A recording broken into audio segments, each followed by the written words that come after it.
there is a lady missing in the ocean, and things are looking a little bit fishy, a little bit suspicious for the husband. It's looking a little bit crazy. The story is it's it's unbelievable to say the least. It's something that feels highly unlikely. It doesn't seem plausible. It doesn't feel like a whoopsie. It doesn't feel like an accident. It feels a little bit purposeful, a little bit, I don't know, fabricated, made up.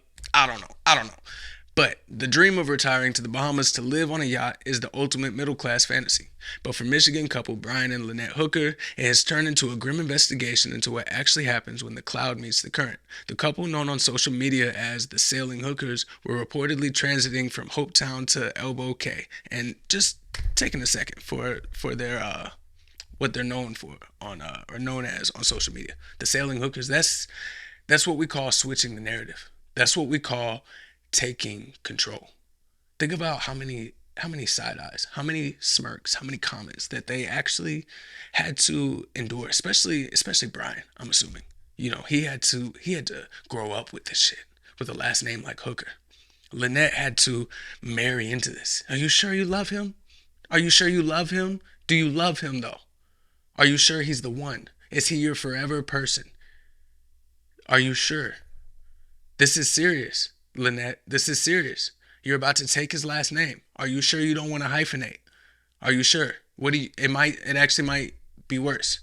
Lynette Brown dash Hooker. It might feel more like it's just a description actually. So you're right. You're right. You either are going all in and you're Lynette Hooker, or you call this off because this is a big thing. This is a big thing to just change your name willingly. I mean, feminism, or like the whole feminist movement and all that shit. That's awesome. Women need to love women. They need to see women in power and all of that, the good slogan stuff and all of that. But embracing this. I know they say to embrace like everything, but I thought, aren't what about Lynette sex worker? That feels better. It feels cleaner. You're a sex worker. It's the Lynette sex worker. To take that, to take control. It's called flipping the narrative. It's flipping the script. It's taking control of it and saying, hey, this is who we are. We're hookers. And we sail. We're the sailing hookers. That's just who we are. They were reportedly transiting from Hopetown to Elbow Cay in their 8-foot hard-bottom dinghy at 7:30 p.m. last Saturday when the narrative took a sharp turn away from the curated Instagram feed. Things are about to take a left turn. It's about to get a little bit crazy for the hookers. It's about to get a little bit fucked up for the hookers. And I know the hookers were supposed to have a great life. The hookers were, it's something that you honestly looked at them. They were the fantasy. They were the goal. Everybody wanted to be like the hookers. Everybody wanted to fuck with the hookers. We all wanted to fuck with the hookers. Every time the hookers had a party, you wanted to be invited. Anytime the hookers had anything going on, you wanted to say, hey, the hookers wanted me to come, and I'm gonna make it, and I will have like a what is it, like a housewarming gift. I'm gonna bring a bottle of wine. It's gonna be nice. The hookers are gonna like my wine. The hookers are gonna get hopefully drunk with me. I would love to get the hookers drunk. I would love I would love to get to know the hookers. I would love for the hookers to get to know me. I'd love to sit down and talk with the hookers. It doesn't have to always be business with the hookers. I would love to have a personal relationship with the hookers. The hookers, honestly, they're exactly what I wanted to be. When I thought of a sustainable life as an adult, I mean, what more perfect of a picture can you have other than the hookers? So the hookers were everything everybody wanted. You look at the way they curate their Instagram feed, and it's flawless, it's seamless, it's everything that you want. You want to be like the hookers. You want to. So you like their posts. You follow them. You look at their stories. You want to see the hooker stories. The hookers have stories you wouldn't believe. The amount of stories that the hookers produce, it's like the life that they live. It works. It works. And yeah, you look up to them. You idolize them. You want to be like the hookers. And you tell your kids, hey, if you work hard, you go to school, you get good grades. You put your nose down, keep them in books. One day, you could be like the hookers. And you could sail around. And people are going to be like, wow, you're so cool. You're so cool. The fact that you're constantly with hookers, I just wish that I could be you. And you will be the person that everybody is talking about. And you will be the person that everybody wants to be. Because you will be the one that's constantly with hookers. Everybody wants to be like the hookers. But only you get to. Only you get to be next to the hookers. Only you get to have a relationship with the hookers. Everybody just has a brief run-in with the hookers. Nice little hello, and it's goodbye right after. They don't know the hookers like you know the hookers. It's different. It's on a different level. So taking that narrative, I mean, taking control of that, it's amazing. Everything's about to change. 7:30 on Saturday. According to Brian, Lynette simply bounced out of the boat during some bad weather. She bounced out. I hate it when hookers bounce too much. Sometimes it's like, hey, don't bounce. Don't bounce. Just hold on. Hold on. Let's have some smooth sailing. Okay? But things took a bad turn and she just simply bounced out. Bye, Lynette. Are you sure he's the one? Are you sure he's the one? Are you sure he's the one that you want to be with? Is he worth it? Is he worth becoming a hooker for? Do you want to be Mrs. Hooker? Is he the one? She just bounced out. However, the story enters the realm of the statistically improbable with one specific detail. Brian claims Lynette was holding the only set of ignition keys when she went in. When she hit the water, the engine allegedly died instantly, leaving Brian in a powerless plastic tub while his wife drifted into the dark, unpredictable currents. It happens. It happens. I know what you're thinking. I know. There's no way there's a dead hooker on our hands. There's no way we have a dead hooker. And if anything, everybody should be invested in to what happens to a dead hooker. This is just something that happens. It just happens. Okay? It's not, I know you're probably thinking like unbelievable or, a whole bunch of lies, piece of shit, murderer. You might be thinking of all of these things, but you got to think. Brian is a hooker too. Why would he kill his fellow hooker? Why would he kill Mrs. Hooker? Mr. Hooker might be there in the tub with the wife, but he didn't have the set of keys. She did. He wasn't driving this boat. He wasn't the one that made this happen. It's happenstance. It's circumstances that have gone awry. It is just, unfortunately, it's just kind of a little whoopsie daisy that happened. It's just a little accident, a little my bad. Not my bad, obviously. Not my bad. It just happens. You could blame the weather. You could blame God. You could blame, honestly, you could blame Lynette. What you doing? Why are you bouncing around? You just bouncing out. You see the bad weather. You knew this was happening. I mean, you're the sailing hookers. I'm guessing that you maybe checked your weather app. You thought about what would the weather be like when I go out into the vast ocean where there's literal monstrous creatures down there that would eat me alive. Maybe you looked at the weather and you said, hey, the weather might look a little crazy around 7:30. Might take a little bit of a sharp turn. Need to make sure that I fasten myself. Now, I'm out here. Why the fuck am I by the ignition holding the keys? And if I fall, why is my instinct to undo the fucking keys and then fall back with them? maybe, maybe we're looking at the wrong hooker. I just, I'm just, I'm just, I'm just speculating. I'm not accusing. I'm not saying anything. But maybe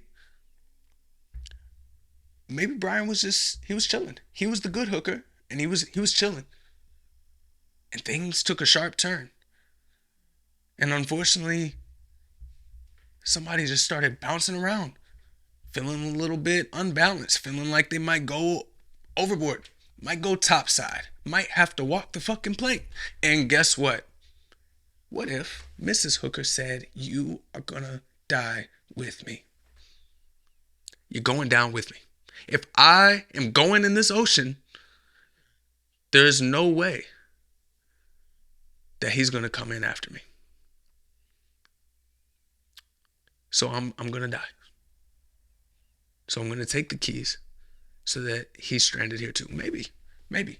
We're just grasping at straws here. We're just trying to figure out what may have happened.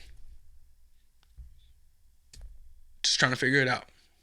Maybe it wasn't one of those things where he'll go down with me. Maybe it's like, okay, he won't go and save me, so I grab the keys. It's real quick. You're bouncing. You just undo it real quick. This is all in like a 0.2 of a second. You just take that shit in a few milliseconds and you fall back with it. You go into the ocean and you got the keys. Why do you bring the keys? Well, he might not come in for me, but he's gonna come and get these keys. Don't you want to leave? Don't you want to leave? Don't you want to leave? This may have been something that maybe this isn't the first time. Maybe they've been in this situation before. I'm going to the bar. Oh, you're gonna go to the bar? I got the keys. How you gonna go? How you gonna go to the bar? Nobody wants to see a hooker at a bar. Okay? The hookers stay at the house where they're supposed to be. The hookers stay inside. The hookers don't go out to the bar. The hookers stay inside. Nobody wants a hooker in their public facility. You need to leave. You need to actually not even go. You need to stay here. I got the keys. Where you gonna go? Maybe this was something that they've dealt with before. Maybe she's like, "Hi, bitch. Where you gonna go? Where are you gonna go? I got the fucking keys to the boat. Where you gonna go? How you gonna leave?" I don't know. It's tragic to say the least. When somebody just whoopsie bounces out. You're known as the sailing hookers. A little bit of bad weather and bounced out. Maybe it's one of those things. It's the luck of the draw. It's like Russian roulette. You don't have 6 bullets in the chamber. You got like 150, 200. But goddamn, every time you go out there, you're just playing with the fucking odds. Maybe, just maybe, you get the wrong fucking current, the wrong fucking storm, and you just bounce out. Accidentally take the keys, and now your husband's out there stranded in an 8-foot boat. Maybe. I mean, statistically improbable.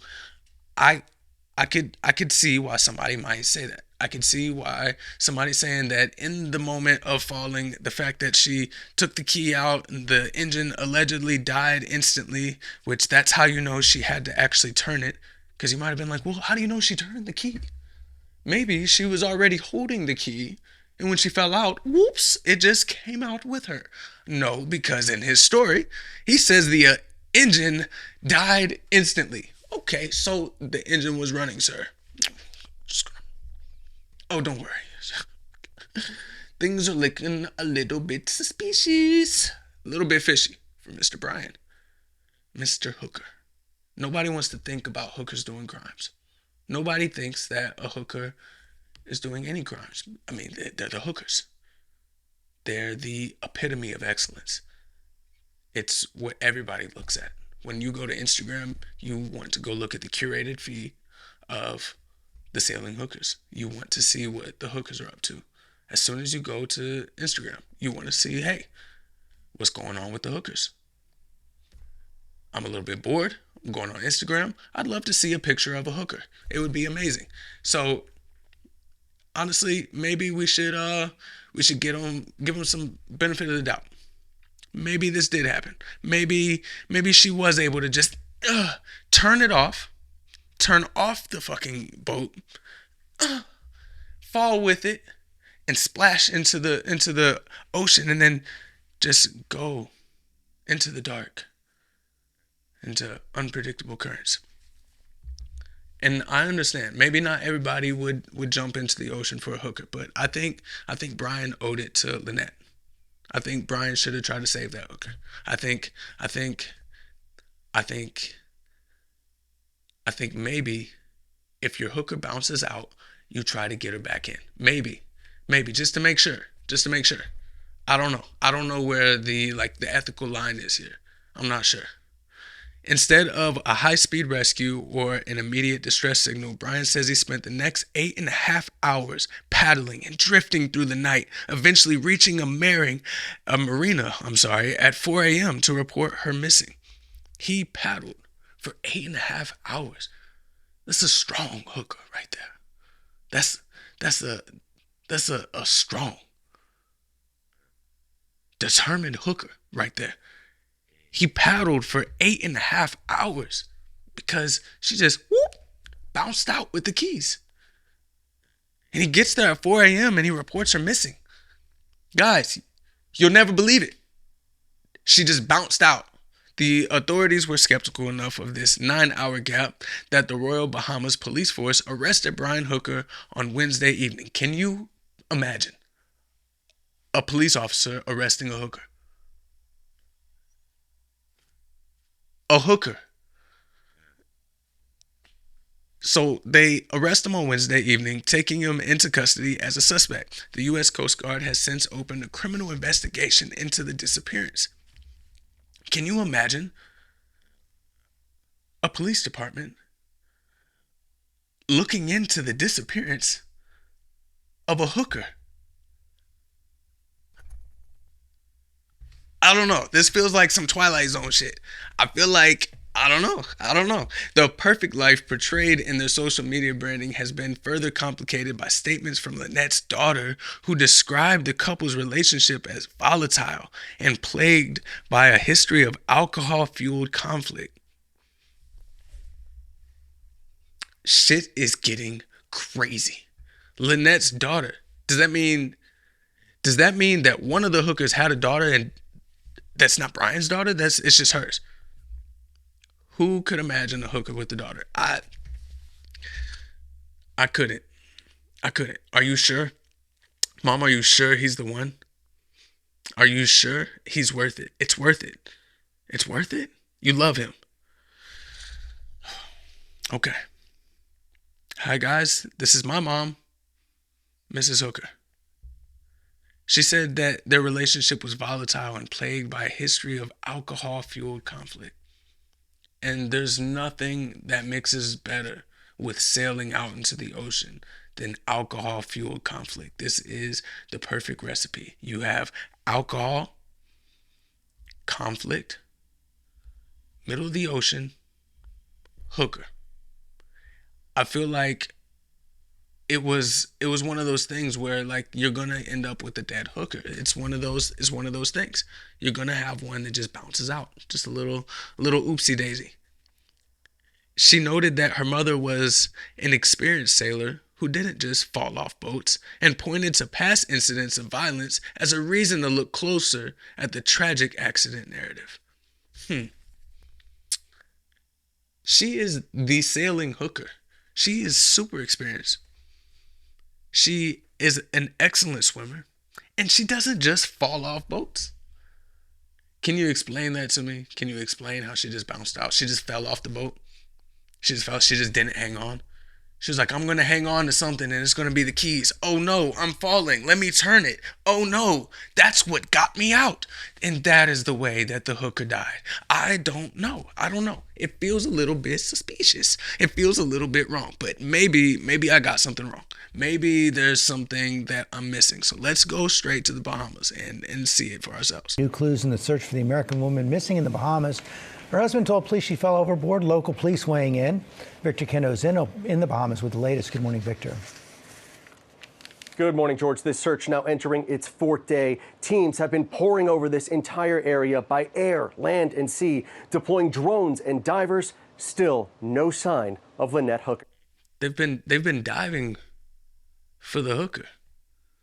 They've been traveling through airs and seas for this hooker. They've been looking for this hooker. They've been searching for this purebred American hooker. They need this missing American hooker that's tragically gone in the Bahamas. They've been looking. This morning, new details about the desperate search for missing American Lynette Hooker. Her husband, Brian Hooker, telling authorities his 55-year-old wife vanished at sea in the Bahamas, falling overboard Saturday night. Overnight, Bahamian police confirming they still consider this a search and rescue operation. She's out there. Efforts so far have spanned land, sea, and sky, using drones, divers, and help from the U.S. Coast Guard. We'll find the hooker. Drifted off because of the strong weather, the strong winds or the strong current. Lynette's husband telling authorities he and his wife left Elbow Key Saturday evening on an 8.5-foot dinghy to head back to their sailing yacht named Soulmate. But they encountered poor weather. Brian saying his wife fell overboard along with the boat key and the engine shut off. Lynette's daughter, Carly, describing what he told her. He said that my mom's missing and that she fell out of the boat and that. Oh my gosh! Let's take a moment and we'll go back a little bit. Let's take a moment for this poor girl that's literally having to look to the side to try and find a rational reason why this would happen. Trying to even comprehend what she's been told. This is the story we have. All we know is that my mom goes out there. She's with this guy. He's got a violent past. He gets volatile. Things get alcohol fueled. It gets rough. And now you're telling me that she just bounced over. You can see the disbelief in her face. The fact that hasn't fully processed it. That she hasn't fully come to grips that the guy that made her mom take the last name Hooker may have actually killed her. It's one of those things. Like, are you sure? Is he worth it? Is he the one? Did he kill her? These are things where it's just like you don't want to have to think about that. He threw a life jacket to her or something, and he doesn't know if she got it or not. But then I don't know. paddled the shore. Brian making it back to Marsh. I don't know if she got it. I don't know. I threw it. Just she took the key. Everything just happened in a split second. She was over there. She was by the ignition. The boat was running while she was holding the key. I don't know. But she turned it off. She fell. I'm telling you the same story. I've told them a million times. I don't know what more you want me to tell you. I wasn't drinking. We weren't fighting. I promise. She just bounced off. And when she bounced, I threw it to her. And I don't know if she got it. I don't know where I threw it. I'm not sure if I threw it towards her, into a different direction. It was dark. It was, I don't know. But she took the key. The boat stopped immediately, which means, the engine stopped, which means you would think that I would have heard her splashing about, calling for help, anything that would say that there is some source of life. But I don't know. I threw it to her. I threw it to what I thought was her. May have been her. She may have got it. I think she got it. In my mind, she did catch it. And that's why they're still out there. That's why these strong currents that they're saying can just take somebody. It's okay. Because she may have gotten this flotation thing that may or may not keep her alive. I'm not sure. It was dark. I don't know if I mentioned that. But I did have to paddle. I paddled because she just took the key from me. I don't know if you remember that. I know you might find that this whole thing is a little bit hard to believe. But she took the key from me. Harbor, where he reported Lynette missing around 4 a.m. Easter Sunday. We're on a ferry from Marsh Harbor to Elbow Key. This ride normally takes about 20 minutes. It took Lynette's husband more than 8 hours. The couple were avid sailors. And you know what he was saying by that? By the way he said it. It's just like a 20-minute boat ride. And it took her husband more than 8 hours. You don't just put the inflection up on your voice like that for nothing. You don't just say more than 8 hours. It took us just 20 minutes. And for her husband, more than 8 hours. He was paddling by hand. Have you ever seen a paddling hooker? Have you ever seen a hooker have to swim? Have you ever seen a hooker try to swim for their life in the dark while the other hooker that they were with, it's just gone into the darkness? It's hard, okay? It's something that not everybody is equipped to deal with. So forgive me if I didn't paddle fast enough, okay? I got as fast as I could. And I don't know where my phone is. There was no signal. There was no way I would be able to call anybody. There was no way that I was going to be able to just jump in and try to save my wife. There was no way that I was going to go in and try to save my wife. There was no way. There was no way. You couldn't expect that from me. You couldn't. There's no way that I would be paddling around with the same thing that I was able to paddle to shore with. There's no way that I would just paddle around in that area and maybe even put the paddle in the water to see where the current's pushing, to see if my wife has been pushed in that same direction. There's no way that I'd be able to do that. I'm going to spend 8.5 hours and I'm going to make my way to shore.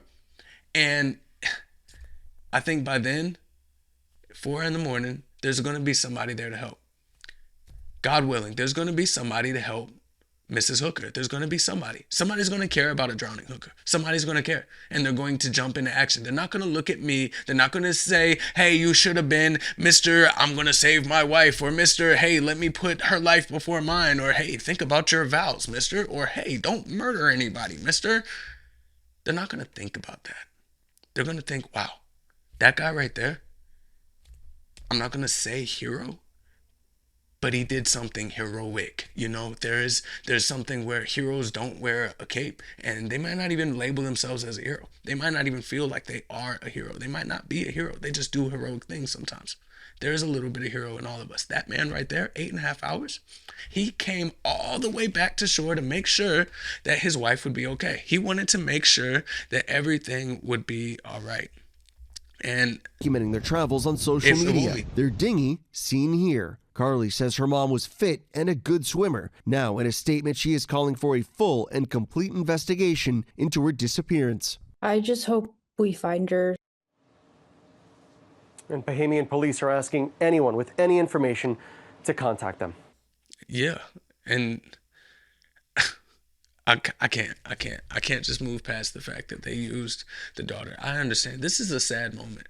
We don't need any of these tricks in order for us to feel bad about the missing hooker. You don't need to come in with a little voice note from her daughter. I just hope somebody will find her. Of course, her daughter wants her to be found. Of course. You don't need some young lady right here saying that she wants her mom to be found. We know. We as America, we know. You don't have to tell us this. You don't have to make it seem like it's something that we wouldn't care about. Of course, we're going to care about the missing hooker. Of course. And when it comes to this other Brian Hooker, I guess we're just going to have to see what a jury says. We're going to have to see what Mrs. Hooker says, because we will find her. And on the real, for real, I do hope she gets found. But damn, I don't know how long you can just survive, even if you did get the life raft thing. I don't know.